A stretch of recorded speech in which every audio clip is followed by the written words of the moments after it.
Let's start this with a single question. If you had the ability, the power, if you will, to wipe out a single city with the push of a button, could you do it? Imagine while you're questioning if you could do it or not, there's something in your head telling you, pushing you rather, to just do it. It's so easy. And then before you even know it, you've done it. And before you can even question why you did what you did, you realize you did it again and again and again. Now, this dilemma is something that normally is reserved for world leaders who have access to weapons of mass destruction.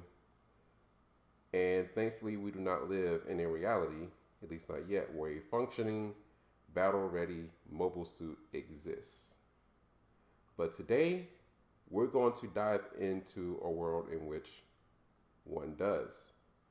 And not just one, but many of them.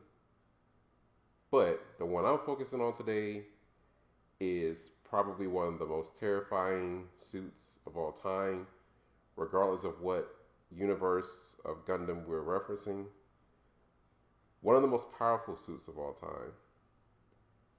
And the reason why it's so powerful is not just its weaponry or its destructive power, but what it can do to its pilot. Hi everyone, I'm Nova, and welcome to Storytime Saturday.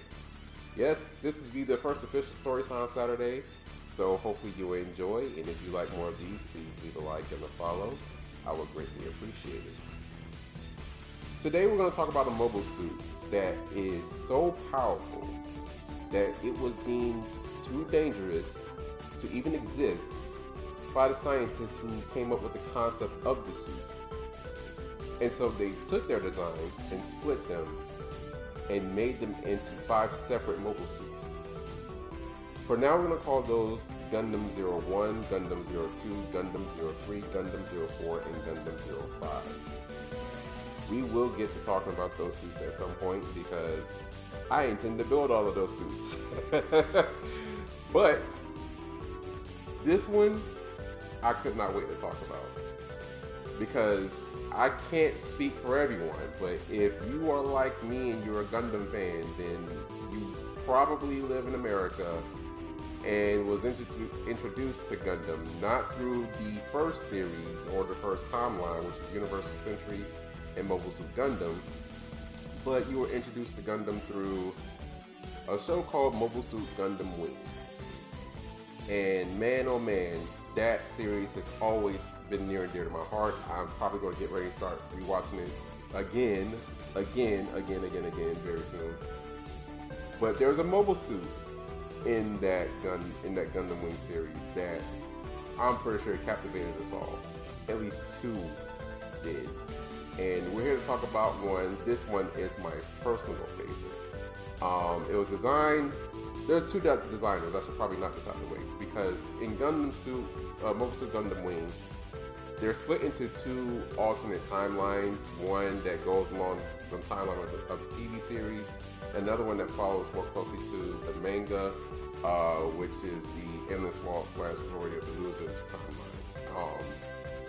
So the design you're going to see today, prominently, will be of that of Kunio Okawara for the TV series. Now, there's a second design that was designed by Hajime Kotoki. For those who like feathers and angel wings, you'll probably love to see that design, and I will try to insert a picture of that at some point in this video so you know what I'm talking about. Let's just really get into the meat and grinds of why we're here. Why does this suit even need to exist, let alone the rest of them? Well, we live in a timeline, the after colony timeline, and in this timeline, human beings have decided to embark on a journey to outer space and live in colonies in space for, I guess you would say, just a better life. It's evolution.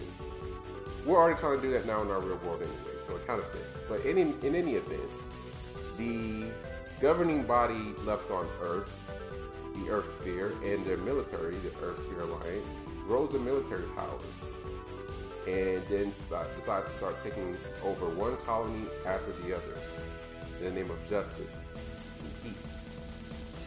Now we're in the year of Alpha Colony 195, and rebel citizens from certain colonies decide to send an arsenal to space, or to Earth rather, disguising them as shooting stars. But the Alliance catches on to this operation.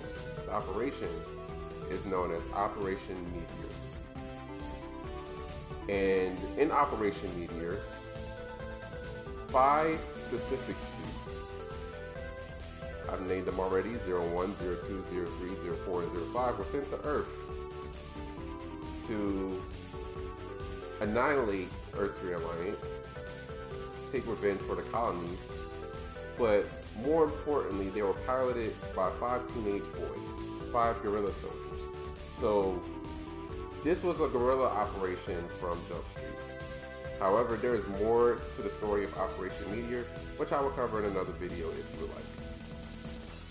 Eventually though, the Gundams are overtaken, destroyed in some capacity. In most cases, they self-destruct.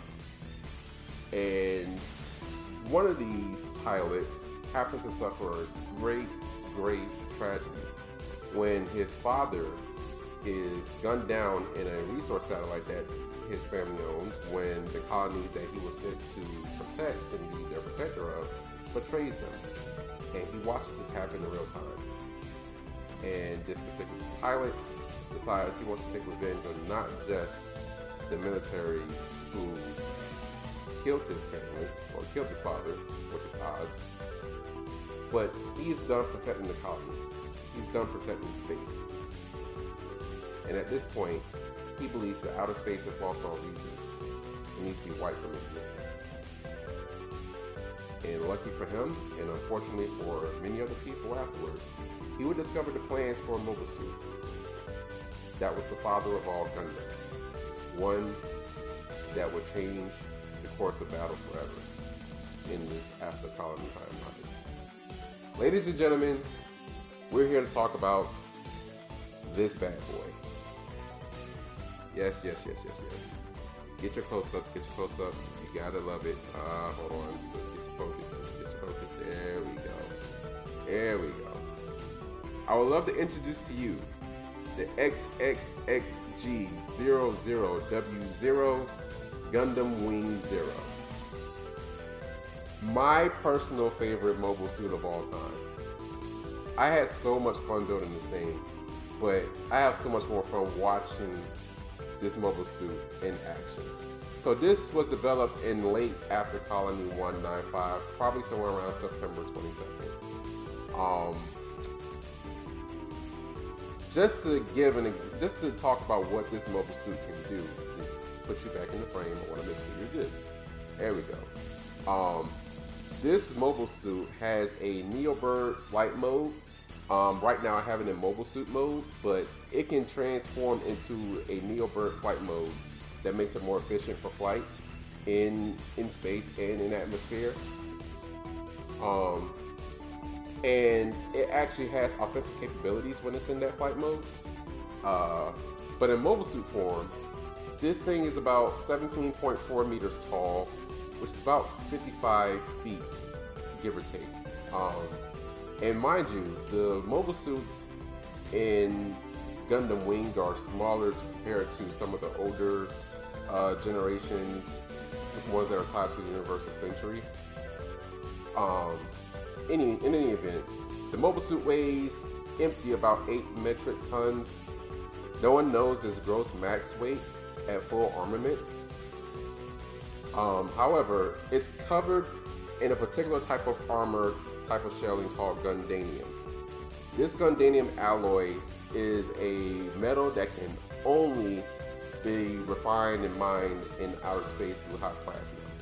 This thing is highly resistant to a lot of weaponry. In fact, The only type of weaponry that can cause it any type of serious damage is ballistic armory or ballistic ammunition. Has two 88,150 kilogram rocket thrusters for propulsion that help this thing move. Oh, sorry. Go and get your propulsion in. There you go. Should be right about one here and one here. That helps the suit move at speeds that exceed 10 Gs. At 5 or 6 Gs, a normal human being is already in danger of seriously harming themselves, if not outright dying. So someone who can pilot a mobile suit that moves at 10 Gs is not considered human. And just to let you know, 6 Gundam pilots piloted this thing at some point or another. It has one primary pilot, but I'm emphasizing the point that you have to be of extreme condition, not just physically, but mentally, to survive this mobile suit. And I'm gonna get to the mental part pretty soon because that's important as well. There's another suit that might rival it in speed. I'll get to that when we talk about the targets. But this is a suit that is designed for performance and dominance on the battlefield, but it is not designed for pilot survival. And it is also an extremely expensive suit to make, let alone reproduce, which is why it is not available for mass production. Anyone who pilots the suit can also be crushed by it physically because of the speed. Now, happens to also have 2 machine torso cannons. There are 2 wing Vulcans in the wing binders. There are 2 beam sabers. Yes, this thing has swords. It has 2 beam sabers in both shoulders that it literally just opens up and it just pulls out of. Can I open this thing right now? I don't want to mess it up right now. But yeah, it can pull beam sabers out of the shoulders. But the two main things about this suit is, first off, the twin buster rifle. So this thing is extremely powerful. I forgot about the fact that the suit is powered overall by a